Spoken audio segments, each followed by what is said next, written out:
Hello again, it's Noob, and here I have an Apecs 3-star British Standard soled secure diamond grade AP Euro cylinder. And well, I hadn't heard of Apex until probably in the last year or so, but went on the website and they say that the AP dimple lock Euro cylinder is, and I'm quoting here, it's quite a bold quote, the most secure Euro cylinder available in the UK. And I don't know what that means.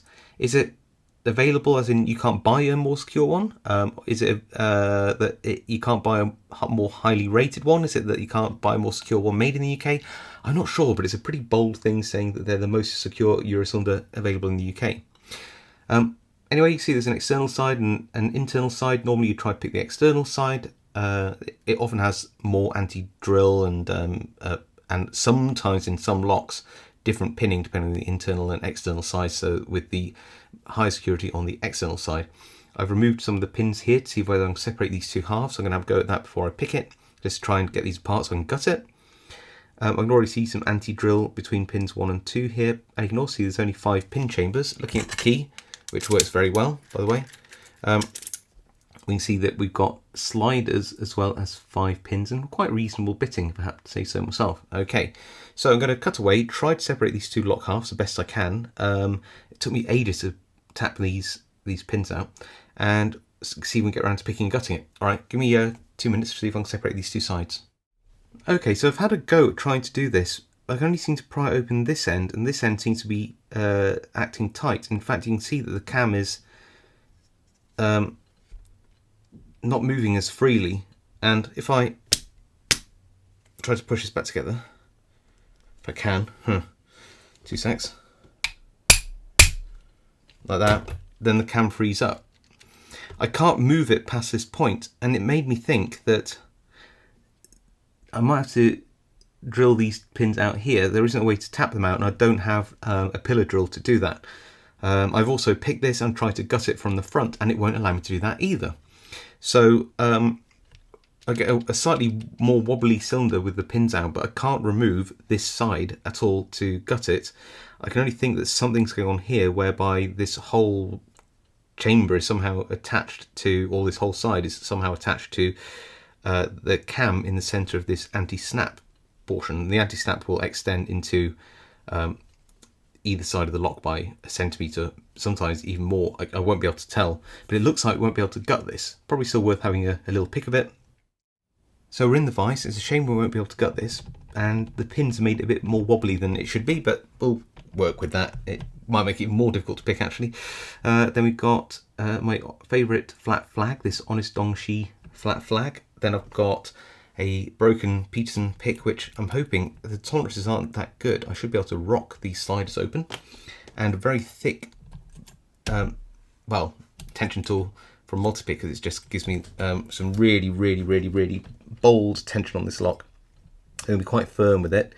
And nothing on pin 1. Pin 2 is binding.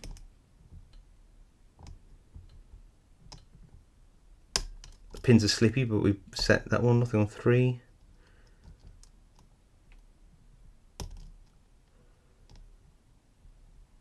Pin 4 now, I think.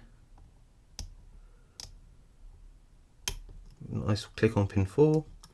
So 1, 2, nothing on 3, 4, pin 5 now I can feel.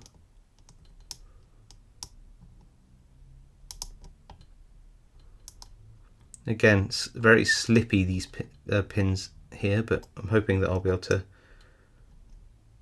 pick past that slippiness. There we go. And then we're into what looks like a false set, but I suspect that we've picked all these pins, and pins 1 and 3 were 0 lift.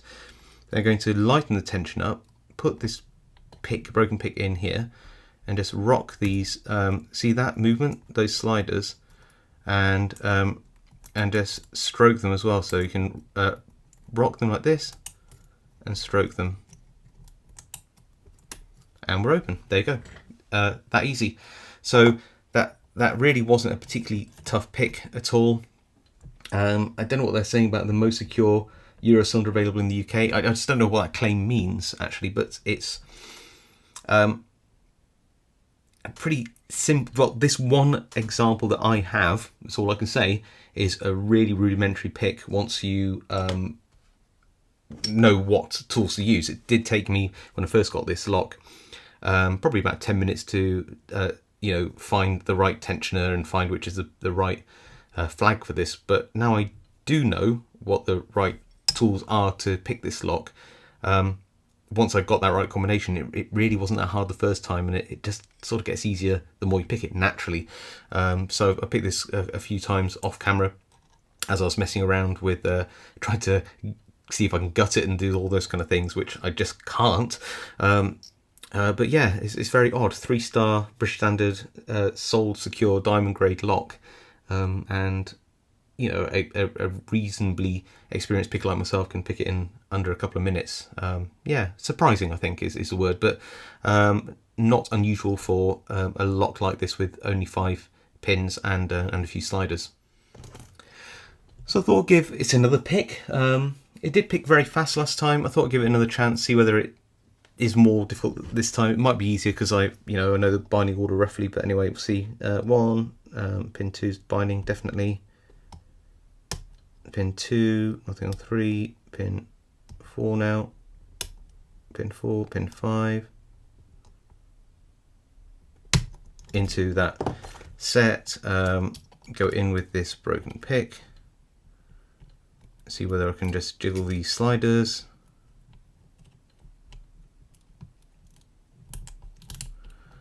And if I can, there we go, we've got an open. So, that was actually fast. I was thinking that maybe sometimes that you fluke a set and you skip over a security pin or something like that, and it instead of it falling to a false set or on the driver pins, that it can just go to straight to a pick. But it just appears that this lock, whether it's just this one lock or I can't really say, but this one in particular, just seems to pick very easily. Anyway, I hope you enjoyed that video, and I will see you all next time.